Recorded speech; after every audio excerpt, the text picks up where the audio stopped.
ang GMA Regional TV, One Mindanao.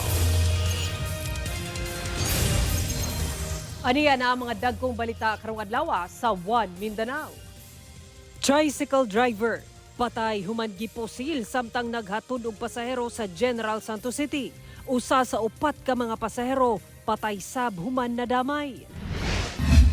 Miabot na sa 42 kapatayng lawas ang na-recover sa otoridad sa naunlod nga MV Tricia Kirsten 3 sa Basilan. Usa ka 1-month-old baby girl gipatay sa iya mismong amahan sa Cagayan de Oro City. Gisulod matud pa kini sa dakong bag ug na-suffocate ang bata. Managlahing polisiya sa pagpanakop og modified muffler.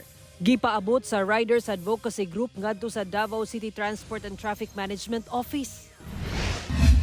Og good vibes ang hatod sa iro nga naga-surf sa Bohol nga gikalingawan sa netizens.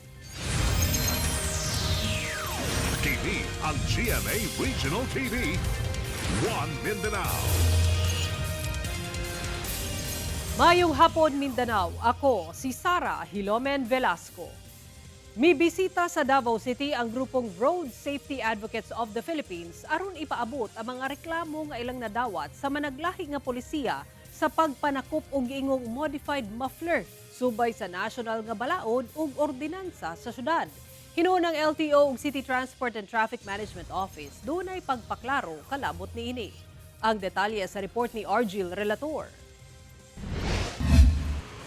Gipaabot sa grupong Road Safety Advocates of the Philippines ngadto sa Davao City Transport and Traffic Management Office ang managlahing reklamo sa riders labot sa gipang dakop tungod sa giingong kalapasan sa paggamit og muffler o tambutso sa sakyanan. May nakikita tayong mali doon sa enforcement. Isa po dito, sinasabi na basta nagpalit ng muffler, huli. One, papaano kung yung motorsiklo mo hindi na available yung stock, yung original design. Number two, may mga nahuhuli sila na pasado sa LTO, hindi pasado sa kanila. Ang lead agency sa pagpapatupad ng regulation ng sasakyan, pagbibigay ng lisensya, traffic laws and rules and regulations, ang lead agency po LTO. Hinuon dili matud papasabot nga walay gahom ang LGU nga magpatuman og ordinansa apan kinahanglang dili kini sukwahi sa national nga balaod. And ang isa po sa nabasa ko sa ordinansa nila, kapag kinumpis ka ang motorsiklo mo dahil sinasabing may paglabag sa muffler, papalitan mo yun ng muffler. At ang ipapalit mo dapat approved ng DTI. Galing po ako kanina lang sa DTI, wala silang ginagawang regulation sa muffler. Wala silang sinasabing approve or disapprove. Sa Section 182 sa The Comprehensive Transport and Traffic Code of Davao City, bawal ang pagmaneho og motorsiklo o motorsiklo nga dunay sidecar nga migamit og modified muffler, detached muffler o wala gayoy muffler.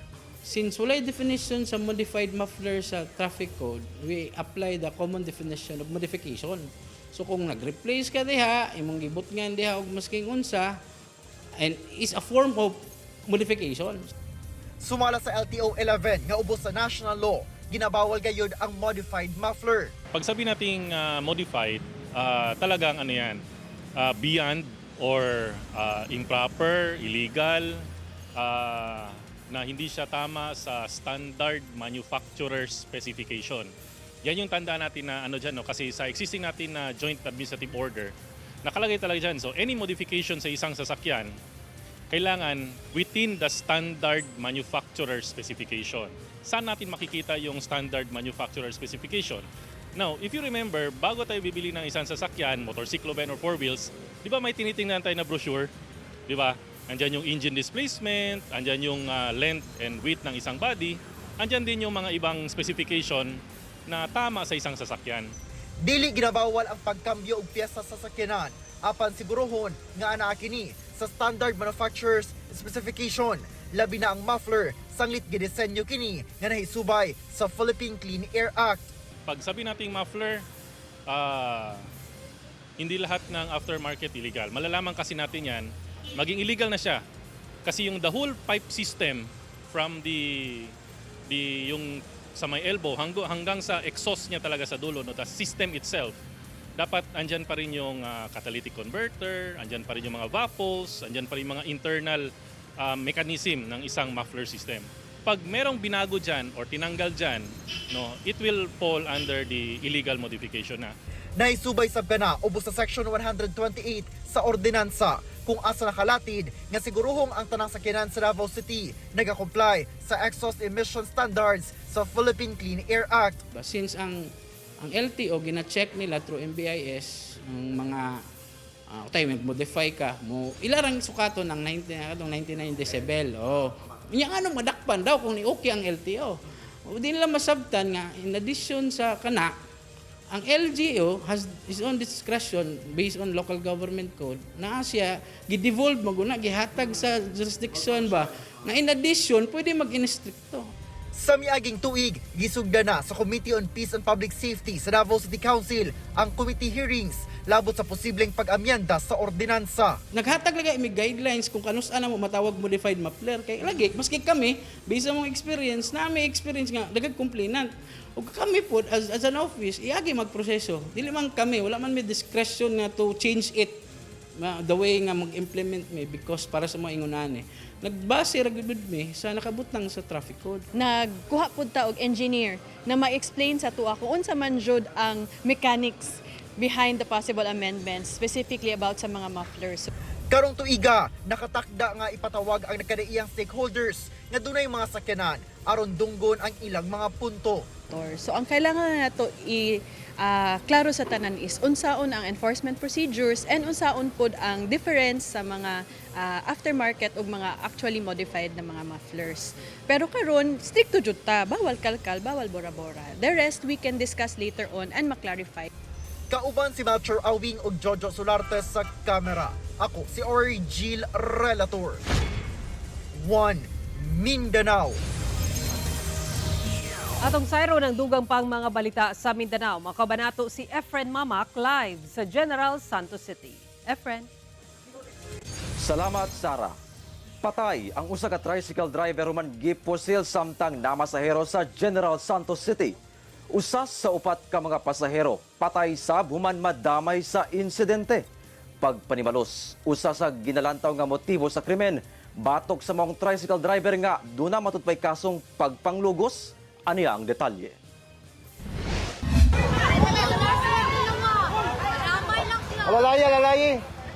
Nagkaguliyang kini mga residente diyang napalgan nga nagkadugo kining 32 anyos nga lalaking tricycle driver human kalit kining gipamusil sa Aparente Street, Barangay City Heights, General Santos City pasado alas 2 sa hapon adlang Lunes. Residente kini sa Lower Nopol B, Barangay Mabuhay. Apan makita sab sa video ang pagtinabangay sa mga residente sa pag-alsa aron madala sa ospital kining nagkadugo nga 24 anyos nga babaeng pasahero nga usa ka registered nurse nga taga Sultan Kudarat. Apan ang mao mga biktima gideklarang dead on arrival sa ospital. Matud sa General Santos City Police, ang maong tricycle driver naghatod sa iyang upat ka mga pasahero. Apan pag-abot sa maong lugar, kalit kining gipusil sa riding in tandem suspects ug nadamay ang babaeng pasahero sa tapad niini. Kamatay traffic light niya, sir, no? Dito na pag-stop nila, dito na lang right opportunity. Nag-swerve sila sa left, tapos gitikita nila ang tricycle, tapos nakabuto na kadua. Ang unang naigo is katong driver, and pagkaduha nga buto, naigo po tong passenger. Ang maong pagpamusil, dili madawat sa kabanay sa tricycle driver, ilabi na sa iyang asawa nga usa ka maestra, kung asa duna kini duha ka nahibiling mga anak matud sa asawa. Una pa man ang insidente, doon na kunoy nagapaniid sa address sa iyang bana. Iyang mga friends ang nakaingon nga naa daw na nagapangita sa iya haba, nagapangutan na asa daw ang balay ni kani kung bana. Tapos ako po, sir, naka-experience po ko dito sa balay kay ako raman isa dito. Gabi nang kanang naitao sa gawas ba. Tapos nagahud-gahud ko kay para to tell sa ilang nga naa sa gawas nga naitao diri. Matod sa PNP, ang maong tricycle driver dunay daang kaso nga pagpanglugos apan nakapiyansa. Personal grudge ang posibleng motibo sa krimen, sumala sa PNP. we found out na ang kaning driver is na-serve na siya ang warrant of arrest na rape dito sa Sultan Kudarat sa Libak. Moto sir, nami possible na motive na basic personal grudge. And checking also sa iyahang sa community, dahil lang sa mabuhay, na may mga nakaingon dito na wala po niya kaaway. Hinuon doon na persons of interest ang PNP. Padayon sab kini sa pagpanguha og CCTV footages, ilabi na sa riding in tandem suspect nga nakuhaan og hulagway sa CCTV. Hustisya ang panawagan sa asawa sa mga tricycle driver. Ginakuhaan pa og pahayag ang kamanay sa pasahero nga nurse nga nadamay. Kauban si Gary Balantay ug Bong Vicencio, Efren Mamak. 1 Mindanao. Gisaway ni Davao City 1st District Congressman Paulo Duterte ang Makabayan Block labot sa pagpasaka og impeachment complaints batok sa duha ka pinakataas nga opisyal sa nasod. Sumala ni Kong Pulong sa iyang pahayag, una mag-lecture ang Makabayan Block labot sa betrayal of public trust. Tubagon usa nila ang tinuod nga biktima sa ideolohiya nga ilang padayong ginadepensahan. Ang maong grupo ang nagduso nga palagputon si President Ferdinand Marcos Jr. ug una pa man February 6 nga giset sa Korte Suprema, gidali-dali ang pagpasaka og impeachment complaint batok ang Vice President Sara Duterte. Pangutana niya kung kini serial impeachment ba o klaro nga gutom sila sa gahom ug interesado matud pa ang Makabayan sa pag-destabilize sa gobyerno. Tanggalon ang duha ka opisyal nga naa sa pinakataas nga posisyon sa nasod nga gipili sa katawhan ug hatagan og dalan alang sa ilang wala magmalampuson nga ideolohiya. Dili matud pa himuong dulaan ang impeachment. Dili sab kini shortcut sa gahom alang sa mga grupo nga kanunay nga mapildi sa eleksyon. Ginakuhaan pa og pahayag ang Makabayan Block kalabot niini. Usa ka 1-month-old nga baby girl ang ingong gipatay sa iyang kaugalingong amahan sa Cagayan de Oro City. Gisulod matud pa kini sa dakumbag hinungdan nga nasuffocate ang bata ug namatay. Ang detalye sa report ni James Paulo Yap.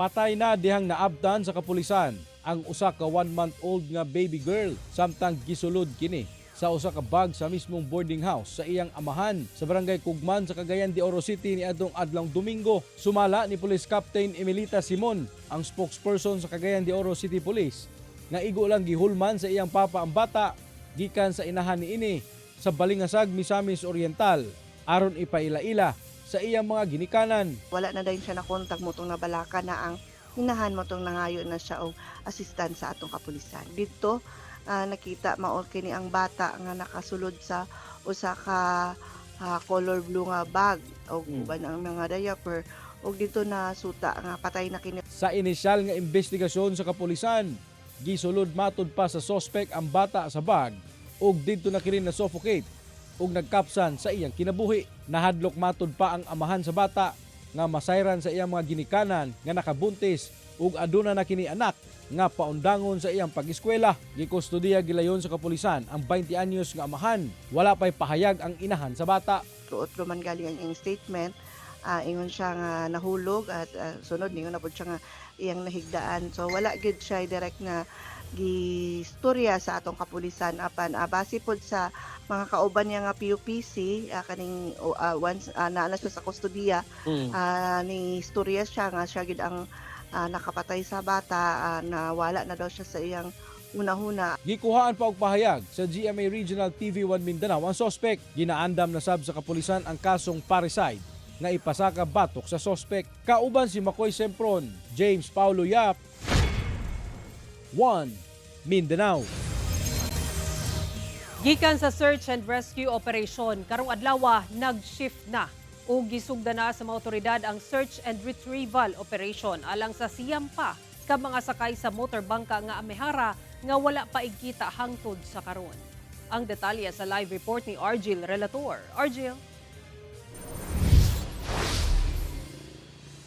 Sara, sa search and retrieval operation both pasaboting nalantaw na sa mga otoridad nga wala na makitang survivor gikan sa siyam ka mga missing pangasakay sa nawala nga MDCA Amihara.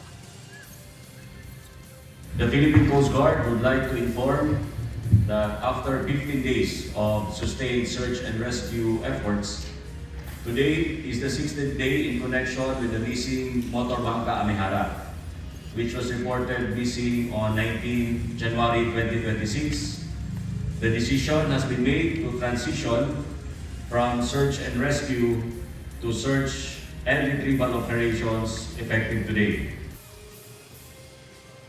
Kana ang gianunsyo ni Coast Guard District Southeastern Mindanao Commander Commodore Philip Soria sa ika-16 ka adlaw karong adlaw sa pagpangita sa mga sakay sa nawala nga MBCA Amihara sa Davao Gulf ni atong January 19. Sa paningkamot sa pagpangita sa mga sakay, dunay usa ka survivor ug 6 ka mga patayng lawas ang na-recover.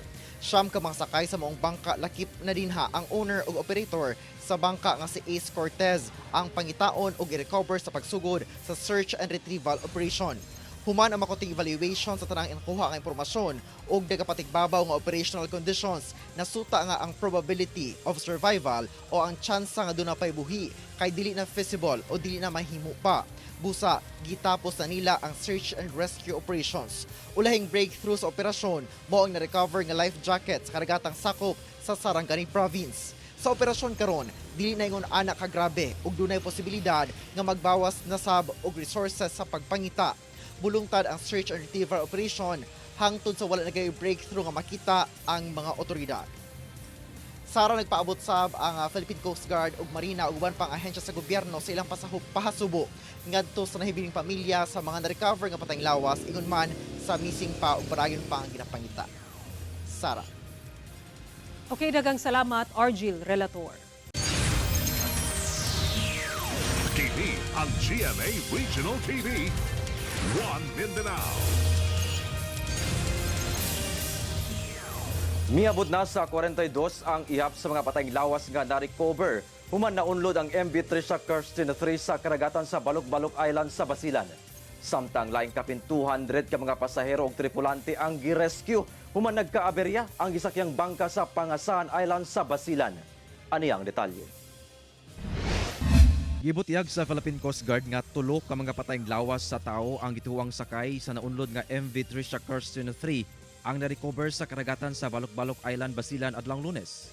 Usa niini gikan sa na-turnover gikan sa BRP Capones, samtang ang laing duha napalgan banda sa Mataha Island, Basilan. Padayon kini karong ginaila.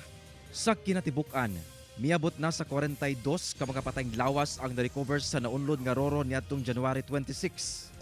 Matud sa Basilan PDRRMO, posibleng madugangan pa ang ihap sa mga posibleng ma-recover sang litduna pay mga kabanay ang nagapangita pa sa mga posibleng sakay sa maong barko. Marami pa pong links po na submit sa amin ng mga relatives po at saka na missing na galing po sa listahan ng Sulu kasi mostly ng mga passengers ay taga Sulu. So may nasubmit po sa amin from Sulu Pidrin po ng 49 po. Accordingly po. Samtang atol sa gipahigayong search and rescue operation sa PCG sa naunlod nga MV Trisha Kirsten 3. Usa ka lansya ang girespondihan sa BRP Tubataha sa PCG. Human kini nagkaaberya sa Pangasahan Island, Basilan, banda 4:47 sa buntag adlang Lunes. Anaa sa 210 ka mga pasahero niini, lakip 15 ka crew ang girescue. Hinuon luwas kini og gitagad gilayon sa otoridad. Matud sa PCG, ang maong lansya pabiyahe gikan Bangingi, Sulu, padulong Zamboanga City, diyang nakasinati og problema sa makina. Kauban si Gary Balantayog, Bong Vicencio, Efren Mamak. One Mindanao. Sabi lang mga kapuso, sensitibo ang musunod nga balita. Usa ka 36 anyos nga lalaki ang patay human gidunggab sa makadaghang higayon sa iyang bayaw sa Davao City. Ang biktima ug suspect nag-inom pa una nahitabo ang krimen. Nag-inom matod pa ang 36 anyos nga lalaking biktima nga usa ka CAFGO member ug ang iyang 33 anyos nga bayaw o brother-in-law nga suspect sulod sa balay sa suspect sa Barangay Buda, Davao City mag alas 11 Domingo sa gabi. Dihang nagkabangi silang duha samtang nag-inom. Midagan matod pa pagawa sa balay ang biktima samtang gigukod kini sa suspect nga dunay bit-bit nga kutsilyo. Dihang naabtan gidunggab sa makadaghang higayon sa suspect ang biktima. Patay ang biktima samtang misibat ang suspect. Sa hot pursuit operation, nadakpan sa kapulisan ang suspect nga wala pay pahayag. Nakatakda ang pagpasangat og kasong murder batok kaniya. Ginakuhaan pa og pahayag ang kabanay sa biktima. Opisyal nang giablihan sa Department of Education Davao City Division ang early registration alang sa school year 2026-2027. Sa impormasyong nakuha sa GMA Superradyo Davao, sumala ni Josie Bolofer, ang Assistant School Division Superintendent sa DepEd Davao City Division, nga abli ang programa alang sa mga estudyante nga padulungay sa kindergarten, grade 1, grade 7 ug grade 11. Lakip sab mga transferees, Alternative Learning System o ALS ug Special Education o SPED. Gimugatan sa opisyal nga kinahanglan ang early registration aron nga makuha dayon ang ihap sa mga enrollee sa sunod school year nga mo'y basehan sa gobyerno kung pila ka magtutudlo ang kinahanglan nga idugang, pila ka school building, classroom ug lingkuranan ang idugang ug uban pa nga kinahanglang punduhan. Pinaagi sab sa mong programa mahatagan og taas nga higayon ang mga out-of-school children, youth and adults ug school-age learners nga makaparehistro. Giklaro sab sa opisyal nga walay labot sa early registration ng mga incoming grade 2 to 6, grade 8 to 10 ug grade 12 sanglit gikonsidera nang sila nga pre-registered. Bulungtad ang aktibidad hangtod karong Pebrero 27. Muduol lang sa gimuntar nga early registration desks o registration center sa matag tulunghaan. Dalahon lang ang PSA o NSO birth certificate, certificate of completion, Philippine Education Placement Test ug uban pa nga rekwisitos. Gipatuman na sa Davao City Water District ang paperless billing o kundili paghatag og papel nga bill alang sa mga konsumante niini sugod karong bulana. Sa pahayag sa DCWD nga nakuha sa GMA Superradyo Davao, mamahimong makita online ang bill sa usa ka konsumante. Gawas pa kini sa ipadalang text o email sa numero ug email address nga gi-enroll pinaagi sa electronic bill sa buhatanan. Nagpaymang usab ang buhatan ngadto sa mga konsumante nga kinahanglang aktibo ang mga numero ug email address nga gamiton aron malikayan ang mga problema sama sa dili pagkahibalo sa monthly bill. Gipasabot sa DCWD nga ang programa kon e-billing gisubay sa Republic Act 11032 kon Ease of Doing Business and Efficient Government Service Delivery Act of 2018 nga gitunguha ang sayon ug paspas nga transaksyon. Alang sa mga konsumante, mamahimong mobisita sa website sa DCWD aron magpa-enroll o rehistro pinaagi sa commercial@davaowater.gov.ph. TV ang GMA Regional TV. One Mindanao.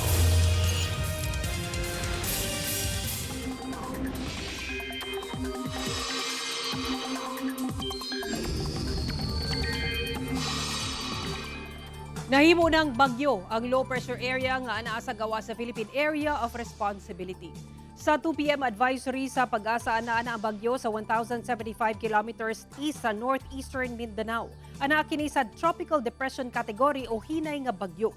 Kung musulod na kini sa nasod, tawagon kining bagyong Basyang. Sa inisyal nga paglihok niini, posibleng muduol sa Mindanao ang mga bagyo makaapekto sab sa Visayas ug pipila ka bahin sa Southern Luzon.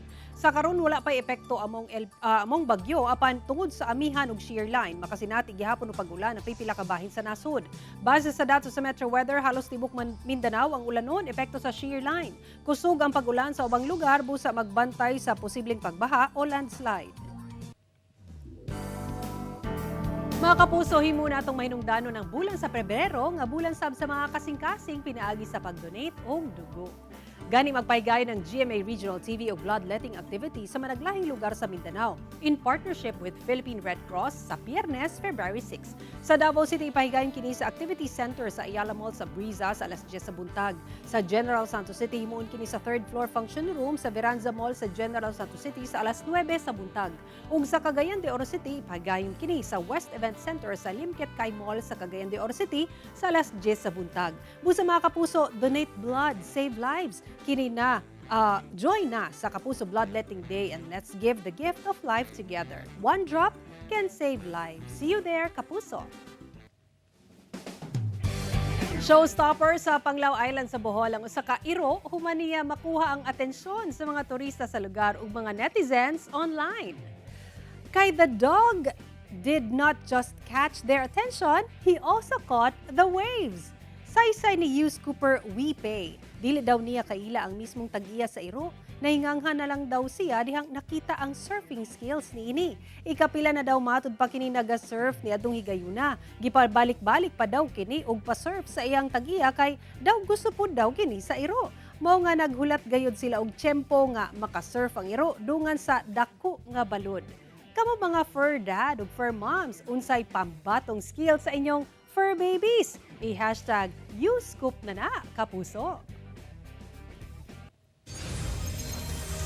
Ug mao kato ang mga ulahing balita sa Mindanao karong adlaw. Mamahimo ninyo kining makita pag-usabi naagi sa pagbisita sa official website sa GMA Regional TV o bisitaha ang among official YouTube channel ug i-click ang subscribe button para sa pinakaulahing balita.